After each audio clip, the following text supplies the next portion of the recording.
السلام عليكم ورحمة الله وبركاته. ازيكم يا شباب، عاملين ايه؟ ان شاء الله نتكلم عن حاجة مهمة جدا الا وهي اللوب. اللوب دي بتعني الحلقات التكرارية. يبقى اللوب دي بتعني الحلقات التكرارية. طب يعني ايه الحلقات التكرارية؟ من اسمها كده ان هي بتكرر حاجة معينة. يبقى اللوب ده بتعني تكرار حاجة معينة او تكرار كود معين ليه عدد معين من المرات. يعني انا عايز اكرر الحاجة دي 5 مرات، عايز اكرر الحاجة دي 10 مرات، عايز اكرر الحاجة دي 20 مرة. جميل. ده اسمه الايه؟ اللوب.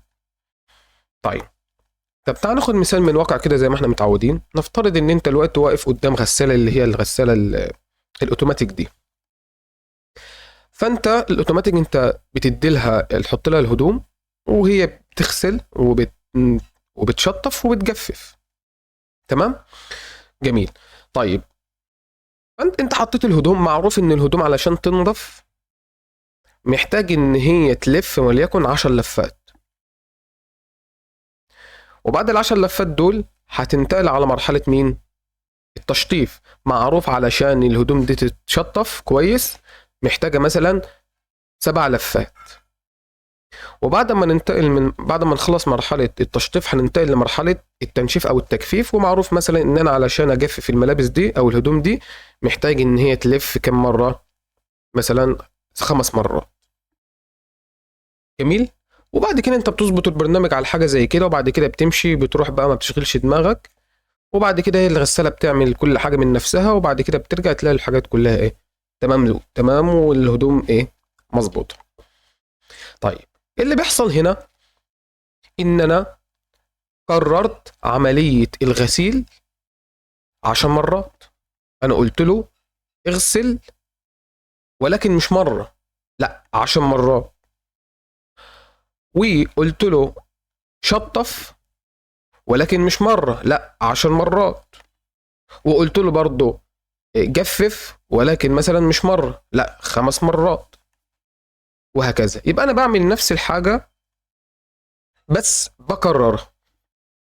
بس ايه؟ بكررها. جميل جدا. ده بالنسبه لي اللوب، اللي هي تاني اللي هي الحلقات التكراريه، ان انا بكرر الحاجه اكتر من مره. جميل. جميل جدا. طيب، قال لك ان بيبقى فيه مع اللوب ده حاجه اسمها كاونتر. بالمعنى البسيط يعني عداد. يعني مثلا انت اديت امر للغساله ان هي تلف، ان هي تشطف مثلا 10 مرات. ففي عداد واقف بيعد.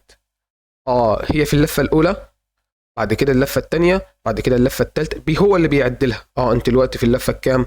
الخامسه. جميل، يبقى لسه. انت في اللفه الكام؟ الثمانيه. تمام، يبقى لسه. بعد كده انت في اللفه الكام؟ العشرة. خلاص تمام، كفايه كده. يبقى معايا واحد بيعد لي اللفات اللي انا محتاجها او اللي انا طالبها من مين؟ من البرنامج. ده اللي اسمه ايه؟ الكاونتر. جميل. يبقى تاني بكل بساطة، الحلقات التكرارية اللي هي اللوب هي تكرار كود معين أكتر من مرة، مثلا بعدد اللي أنا عايزه. أنا هكرر الكود ده 10 مرات. وبقى معايا حاجة اسمه كاونتر، ده اللي اسمه العداد اللي بيعد. هو لف المرة الأولى، كرر المرة الأولى، كرر المرة الثالثة، كرر المرة الرابعة، كرر المرة لغاية لما يوصل للعدد اللي أنت محدده له. يبقى دي بالنسبة لي بكل بساطة إيه؟ اللوب.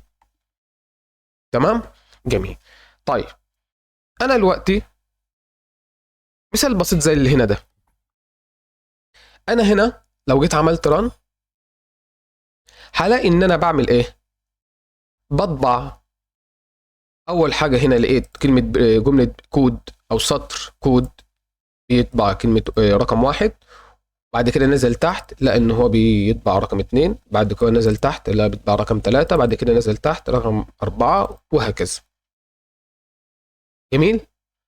جميل جدا. يبقى انا الوقت اللي قدامي ده انا بطبع الارقام من الواحد لمين؟ ل5. جميل. طيب، مش انت ملاحظ ان انت بتطبق، تحس ان انت بتعمل نفس الحاجه، ولكن يعني نفس الحاجه نفس الامر، ولكن باختلاف مثلا اللي هو الرقم. يعني انت بتطبع من 1 ل5، المره الاولانيه بتطبع 1، المره الثانيه بتطبع 2، المره الثالثه بتطبع 3، المره الرابعه بتطبع 4، المره الخامسه بتطبع 5، وهكذا. صح؟ جميل. طيب، قال لك ليه ان انت تعملهم كده، تكتبهم بايدك كل مره؟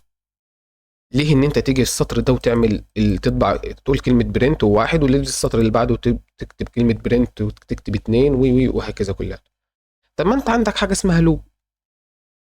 اللوب دي بتقول لك انا عايز اطبع 5 مرات، وكل مره عايز اطبع من 1 لكام؟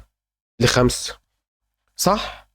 طيب، مش احنا كنا قلنا ان بيبقى معايا واحد اسمه كاونتر بيعد؟ ايوه. خلاص، ان انا هقول للكاونتر ده اهو انا عايز اكرر 5 مرات، وكل مره اطبع لي ايه؟ القيمه بتاعتك اللي انت عديتها الوقت. يعني اذا كنت انت في المرحله الاولى او التكرار الاول اطبع لي 1، لو انت في التكرار الثاني اطبع لي 2، لو انت في التكرار الثالث اطبع لي 3، لو انت في التكرار وهكذا. طيب، علشان اعمل لوب، عشان اعمل لوب عندي 3 انواع من اللوب. عندي الفور لوب، وعندي الهوايل، وعندي الدو هوايل. يبقى تاني 3 انواع: الفور لوب، الهوايل لوب، الدو هوايل لوب. يبقى دول ال3 انواع اللي ان شاء الله هنتكلم على كل واحدة فيهم بالتفصيل. ان شاء الله الفيديو الجاي هنتكلم عن اول نوع عندنا وهو الفور لوب، ونطبق المثال بتاعنا ده، ونشوف ازاي نحسن من الشكل الكود ده، او ازاي ان احنا نخلي الكود ده يتنفذ عن طريق الايه؟ اللوب. استناكم الفيديو الجاي، والسلام عليكم ورحمة الله وبركاته.